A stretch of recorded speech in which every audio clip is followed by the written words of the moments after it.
流感高发，宝宝咳嗽、感冒、流鼻涕，中医教你在家推拿，辅助清热止咳，家长一看就会。1.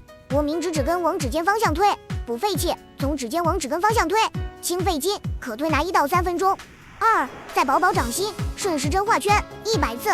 3. 除大拇指外的4指关节处反复推拿10次，软化机制。4. 最后在宝宝手上很稳，每个点位揉20下，一般左手为主，根据孩子病情，一天可以做1到2次，学习一下，关键时刻用得上。